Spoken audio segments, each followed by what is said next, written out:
Um, let's talk first of all. I know we sort of meant to have a little chat a little while ago about you've put about the mental health side of things. Let's get straight into it and jump in with your experiences on that side of things. Yeah, obviously, it's well known that 3 years ago, 3 years in May, sorry, that I got stabbed, and obviously I was kind of the first kind of situation I had to deal with mental health. Well, what I realised of what mental health issues actually were. So, yeah, just after I got stabbed, obviously I went into depression, was stressed, had no job. It was an uphill battle trying to get back into the training and stuff. So that's when it kind of all kicked in for me. And just obviously going to get professional help and speaking to people and friends and family has helped me get through that. How long after the incident did you get professional help? I would say it'd probably be about a year after. I kind of realised the first couple months I didn't, not that I didn't have any mental health issues. It was kind of obviously being out of training and stuff. I was trying to keep myself busy, so taking my mind off things. But then I kind of just hit home at some stage, and then I kind of realised that I did have to go get professional help, or I was just going to go downhill. Talk to me a bit about the incident. So, if I remember rightly, you just won a gold medal out in, I think, Europeans, was it? It was in a multi-nation tournament out in Paris. That was it. And then you come back and you was it a night out? You just out and you got jumped? Yeah, so I'd won the gold medal in Paris the week before when I just, not celebrate, but I was kind of letting her in. Wasn't drinking or nothing like that. I was out with my girlfriend, and we'd left the club early because I was fighting the week after. Well, was meant to fight the week after against America in Belfast. So we left early, went to get McDonald's, and yeah, just kind of the queue was outside, and kind of just all kicked off from there. So, how did it start? What happened? Was it? So basically, me and my girlfriend were queuing up to obviously get a McDonald's. Queue was outside, so we were kind of in a long wait, and we had so we were waiting, and somebody had threw like a cup of, it must have been a McDonald's cup, and it had hit me and went all over my missus. So I've obviously stepped out and asked who it was. Nobody said anything. I've recognised somebody I knew, so I've asked them and like who was that, and they said it was that crowd over there. So I walked over and asked them like what their problem is. They said it wasn't them, it was like people seen you, and then they were like, "Well, what are you gonna do about it?" And I was like, "I'll smash you about this place." And then I kind of just like the right now you want. I was like, right, okay. I kind of backed off because I realised I was with my girlfriend, and obviously there was a lot of them, and so I backed off. Usually 2 months walked into the queue again, and then they kind of just not followed us in the queue, but kind of just started shouting things, and it just all kicked off from there. Did they know you was a boxer? I don't think so, no. And I think I remember we spoke before about it. How many was there? About 4 or 5, I think you told me before. I think. How many people? Yeah. Well, there was a group of them, so I'd say 20 to 25 of them. Okay. And were they all involved? Just sort of jumped you? Well, one of them had kind of he walked over and pushed me, which kind of lured me away from the rest of them. So obviously I defended myself and went to throw a punch. And then next thing, one of them sent me from the side, which I believe was with a ball, because obviously I've been punched loads now, punched in the street, and I've never felt anything like it. So I've hit the dirt, and then I've got straight back up because I've realised like I've never in 16 years of boxing, and not that I'm a street fighter, but in the street or in boxing have I ever been dropped. So I knew straight away that if I stay down, I'm dead. Like they're just going to kick the head of me. So I got up and I chased one of them, and then literally the rest, well, not the rest, but everything else was a blur until the kind of the last until I realised I'd been stabbed. So everything was blur. I got up, chased him, and then all I can remember after that was my girlfriend pulling me off and was like, right, off one of them, and was like, right, that's enough. And then as she spun me around, she's like, what the fuck's happened to your face? And I was like, obviously being a boxer, I'm like, I've been punched. I know I'm going to have a bruise or a cut. So I was like, I'm alright. Just leave me. And then I tried to run off and grab them. And she's like pulled me and gave me a hug and was like, whispered to me, I was like, keeping your face in a really bad way. And then I pushed her off me and realised that there's blood on her. So I thought she was bleeding. So I was like, what the fuck's happened to you? And she was like, that's not my blood. And then the next thing, the police came, and then I'm in an ambulance going to the hospital. So the blow that put you to the floor, you think was a bottle, is that what slashed you? No, that wouldn't have been what slashed me. Would have been more likely a Stanley blade, because it was too much of a clean cut to be a bottle or a knife. If it was a knife, it would have been a lot more damage. If it was a bottle, it would have been like Jagger's. So they think it was a Stanley blade because it was just a clean cut. I'm assuming you didn't see no blade, or you didn't feel it through the adrenaline or anything like that? No, I didn't see nothing, didn't feel nothing, didn't know it happened. I didn't. The only thing I felt was the bottle, but after that, like getting punched and stuff by people from the side, and I didn't feel nothing. No. That's crazy. And then, in terms of sort of recovery period between then to going back to the gym, how long was that? I was told I wouldn't be able to train for a couple of months, but I tried to, after about 6 weeks, I tried to go back to the gym and start doing a bit of shadow boxing and bag and stuff, but I soon realised that wasn't going to happen. I started getting, because I'd lost so much blood, I started getting very lightheaded and stuff like that. So I then took another about 5-6 weeks off, and then started doing light training. So all in, I'd say I was off for about 12-13 weeks. So how do you say you were getting lightheaded because you lost so much blood? Is that purely because of the recuperation time wasn't completed, or did you have to have more blood put into your body, or what? No, I think it was. Well, I was meant to get a blood transfusion at the start. They thought that I had lost so much blood that I would have had to get a blood transfusion, but just because I had lost so much blood, that it takes your body time to reproduce it. And obviously I shouldn't have been training. So after it just took a while, after a couple more weeks off, not that I was back to normal, still getting sore head and stuff, but I was able to do some sort of training. And then again, just going from memory, did you? I think the first competition you entered after the incident, did you win gold in that again? Yeah, I went out to Spain in another multi-nation tournament, and thankfully won the gold medal. Yeah. How did that feel? Was there any relief after the incident? Yeah, it was a lot of relief for me, because it was like I haven't lost anything. I'm back to normal. Obviously, I kind of worried about how the scar would affect me getting punched on it. Obviously, that time out of the ring, because I got stabbed in May, 1st of May, and then I wasn't back in the ring until September, as well. I should have boxed like 2-3 times before then, which was the end of September. So I was kind of worried of my performance, getting punched again and stuff like that. And then obviously there was a lot of pressure on me kind of to be back at my best as well, because obviously just coming off winning a gold medal in a very hard multi-nation tournament to getting stabbed.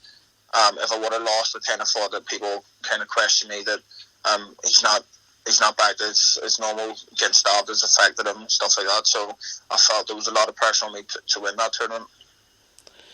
Just going back as well, you mentioned about the professional help earlier. How long did you have the professional help, and what was involved in that? Was it just a case of a bit of therapy, you talking to somebody, or was there any sort of physical activity involved? Yeah, no, so I'm not too sure how long it lasted. It was a couple of months. I was going once a week, just basically speaking to somebody, speaking to a consultant,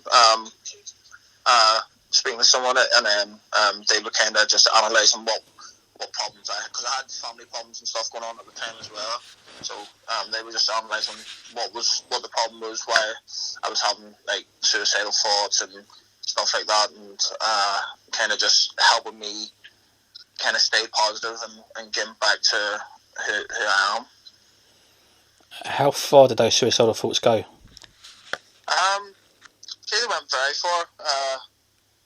kind of, I don't know. I've never ever did anything or tried to do it. Like, I never tried to take my own life or anything like that. But it was, I wanted, like, I wanted to. It was more the fact that I don't know who stopped me, and as a young man who's especially a fighter, a boxer, I hold a lot of pride in myself, and I think it shattered my pride a bit, not knowing who it was. It was kind of like I got violated. Do you know what I mean? So it was not no one who had stopped me, not being able to do anything about it. Kind of just kept on eating away at me, and it was kind of playing on my mind. And then I had family stuff going on at the same time, and then I was just like, fuck, I couldn't be annoyed with this anymore. Like, life's getting so hard, losing my job not losing my job, but I left my job because I got stabbed. Because where I worked was was the same place where I got stabbed, not too far from it anyway. And so everything was just kind of playing in my head, and I just wanted it all to be over. I didn't want to like have no pain, no hurt, not knowing like who done it and stuff. So I would always just get suicidal thoughts and just end up breaking down, like laying in bed with my missus at night, and I would just stop crying my eyes out. And then she played a big part in kind of helping me get back to the person I am as well, by obviously like me being able to open up to her, which I've never did with anybody, kind of helped. So it was a long process. You mentioned about the not knowing who done it and things like that. Does that still bother you now, 3 years on? Yeah, definitely. It eats away at me, but I've just learned to deal with it better. It does. It's very hard not knowing who the person was that nearly killed me, and not being able to do nothing about it. Demons not getting arrested or put away for it. There was no justice served, so it definitely does eat away at me, and it always plays on my mind. But it's one of them things I've just got to learn to deal with it and get on with life. You say you've learned to deal with it and control it as such. What about the mental health side? Does that still affect you at all? Yes, definitely. I think it's more whenever I'm in camp back in London that it affects me most, which is unfortunate because I'm meant to be over there training as hard as possible and preparing for fights. But when I'm back home, it doesn't really affect. Not that it doesn't affect me as much, but I think because I'm so busy back home doing other things and not always sit, like when I'm in camp, I train twice a day, and then I sit in my house and rest and recover. So I have so much time to think about things that's going on in my life or that's happened in my life that it plays on my mind. And when I'm back home, it's not as bad. But yeah, definitely, it definitely does. That does still affect me. In terms of during sort of gym times and that, like you say, when you're recovering and resting in camp, have you tried occupying your mind? Whether it be, I don't know, reading a book, video games, anything like that. Have you tried anything to take your mind off the thoughts? Not really. Like, I play the PlayStation, watch movies, stuff like that. But I started to write down how I was feeling during the days, and when I would what certain point would be the worst time for me. So realizing that when I come home from training 8 o'clock at night, when I'm lying in bed, that's kind of the certain time where everything's playing on my mind, and I would just write down throughout the day how I've been feeling and write down the problem stuff, and that kind of helped a bit. And then just trying to obviously stay positive and stuff. Reading a bit, just watching movies, and trying to do anything I could to take my mind off it. And is it something that Al and Eddie and the guys down the gym know about, or?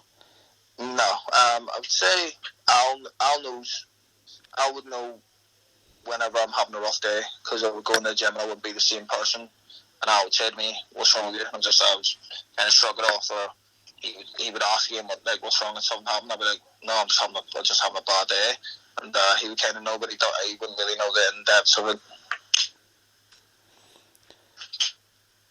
And is there any other sort of way you feel like it could, or you could do something to help and aid it during camp, or? I'm not too sure. Just by keeping my mind active and kind of staying positive. I realise once once I'm sitting up bed at night and I start to have bad thoughts or suicidal thoughts or start getting stressed about something, then I kind of quickly try to change my mind off it and onto something positive and realise how far I've came from 2.5-3 years ago. From the person that I was then to the person I am now, I'm completely different. So I kind of just look back on how far I've came and realise that I can overcome anything and I can fully overcome it. So that's kind of something that helps me get over it a bit. I know you said the other day to me that you basically rent a place when you're down there. Is that a place where you're on your own? Is it anyone else living there? Do you bring your girlfriend down with you whilst you're in camp? Actually, I live above a pub in Shortlands, which isn't really ideal for a boxer, but it's affordable at the moment. Sometimes my girlfriend will come over during camps, maybe for a week, or I'd fly back home for a week. She can't really come over because she's got work at university. But I've just had somebody from Ireland, the boxer Piers O'Leary. He's just moved in with me. He's coming over to train with Al and stuff. So that's kind of helped because there's someone else there that I'm kind of with 24/7. So I'm not on my own thinking about things. You know what I mean? So that's helped keep my mind off things as well. And let's talk a little bit about Pierce. What's he like? What's it like? Have you known him before this? Have you ever sort of roomed with him on amateur side of things or anything like that? No, I never roomed with him or was never on the squad with him. He's a couple of years younger. I think he's 3 years younger than me. So he was always on the younger squad as I was growing up, obviously. But yeah, he's a great guy. Very very talented. I think he won like 9 national titles. But just seeing him sparring in the gym and stuff, he's very very good and has a bright future. How do guys like Pierce and yourself as well, obviously living in Ireland, how do you guys link up with Al and Eddie down at Ibrox? How did I link up with them? Yeah. Well, I actually it was through Lerone Richards. I ended up meeting Lerone through the PlayStation, playing Fortnite with him and the Upton brothers, who you know very well. So I met Lerone through them, and then I ended up telling Lerone that I wanted to turn pro, stuff like that. He put me on Al. I'll come over to Belfast for a show which Johnny Coyle was on. So I ended up going down and meeting him, and then just took it from there. Went over and trained for 10 days last August. Well, yeah, not August gone, but a year ago. Trained with him and just loved it from there, and decided to turn professional there. And then with Piers messaged me about coming across the water, and I just said he was always welcome to come over and try at our gym. And I spoke to Al about it, and Al said, yeah, he's more than welcome to come over. And he's only been over with us 2 weeks or something like that, but he made the decision to stay as well. So, what's Al like? Obviously, I've been down the gym with you guys. You can see Al's very knowledgeable, and he obviously gets on with everybody in the gym, and everyone gets on with everyone down there. It's a good, close-knit sort of little community as such. What's Al done for you in your career so far? Al's more like me and Al, other than a coach, Al's like a friend to me as well. I'm kind of very close with him. Like when I'm back home, I go round to his house and have dinner and stuff like that. He's got a lovely family, but he's kind of just without a kind of not without Al, but because obviously I'm the boxer. But I would say that he got me staying with Frank Warren. He's done a lot for me in terms of welcoming me into the gym and finding me somewhere to stay and stuff like that. So he's played a big part in me turning professional. And I wanted to talk about as well, you've been very not calling people out, not vocal in that sense, but very confident in your ability against some of the sort of domestic level fighters at the moment around the British title level. Troy Williamson, Stephen Donnelly, guys like that. Talk to me about your ambition and your aim for this year and next year. Stay as active as possible. I want to. Obviously, we're coming into March or April now, and I'm not going to be as active as I wanted because of this coronavirus. But I'll still be in the gym. Listen, I want to be as active as possible. Be on big shows, and I want to make a big statement this year and let everybody know how good I am. There's a lot. Obviously, people talk and tell you how good somebody is, but until you show the public how good you are, then you're not going to believe it, obviously. So I want to go out there and show how good I am, get a good few more learning fights under my belt, and then start pushing for titles. Right now I'm ready for titles, but I would say I'm 6 fights in. I would like a couple more learning fights, then start fighting for titles, and then whoever wants in the domestic scene, I'm ready to fight. As I mentioned, you've mentioned Troy Williamson and Stephen Donnelly. They're fighting each other, obviously. I think Troy's about 15 fights in, something like that, and Donnelly's not too far behind him. At this stage, like I say, you're 6-0. Why, after 6 fights, do you feel you can mix it with those guys? Well, right now I don't think them 2 fights will happen anytime soon. They're both light middleweight, so if they do step up, it could, or if I move down, it could happen. But I just believe in my ability. I know how good I am. I watch fighters, and I always, with me, I'm a fighter that can adapt to any style. There's not many fighters that can do that. So I know that no matter what them guys could bring, that I have something better, or I can adapt, and I'll be able to win the fight. So I no disrespect to them, I just don't believe there's many middleweights or light middleweights in the domestic scene that has the same skill level as me. But skill level doesn't mean you would hell. It's a lot. You got to train hard, stay dedicated, have heart, and everything else that comes with it. But I just think that I'm an all-round better fighter and boxer than both of them. Is that where you see a future between those 2 weights, or could you move up? Is it any? No, I don't think I would ever move up to super middle. Right now I'm a middleweight, and I'm a strong middleweight, but I also am small in height for middleweight, so I'm 5'9.5", 5'10", or something like that. So it has been talked about for a while that I potentially could be moving down. Like my last 3-4 fights, I've weighed in on the middleweight limit, so we are thinking about moving down and competing at that. But if I do move down, how long could I stay at it? I don't know. I'm 23 now, so it might be a good idea to just build myself into a middleweight and fight at that. But we'll see how it goes over the next year or two, and we'll see where I'll compete at. And last thing I wanted to ask you as well, mate. In terms of when you turned pro, I think last time we spoke was a few years back, and you was an amateur. You planned on the Olympics, aiming for what would have been this year, Tokyo. Why did you make the decision to turn over? I achieved everything that was kind of not achievable, but that I wanted to achieve first in boxing. Obviously, my dreams were always to go to like the Olympics. That was a dream of mine, but it just didn't plan out. I had a different path, and I turned pro. But I won the Irish Seniors. It was a dream of mine to do so. To be number 1 in Ireland at the elite level is so hard to do. So it was something that I had achieved and done in Irish boxing.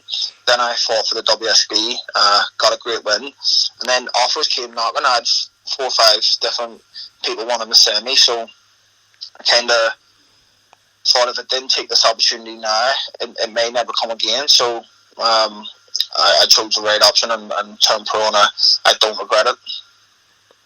You say that you had 4 or 5 offers on the table. Why Yeah. Frank Warren? And if you don't mind me asking, who else offered? Frank Warren was just the best. In terms of the FBT Sports, I've seen what he does with his fighters and bring them to world level, and how he manages and promotes them. And the money and stuff was just right for me at the time. I was in talks with MTK, Frank Warren.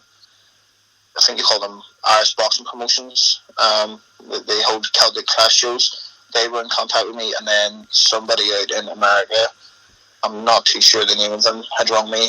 They kind of followed me as a young amateur coming through, and they had followed my career, and then they sent me an email about maybe coming out and having a discussion about turning pro. And although I would want to go out to America, it wasn't the right decision at that time.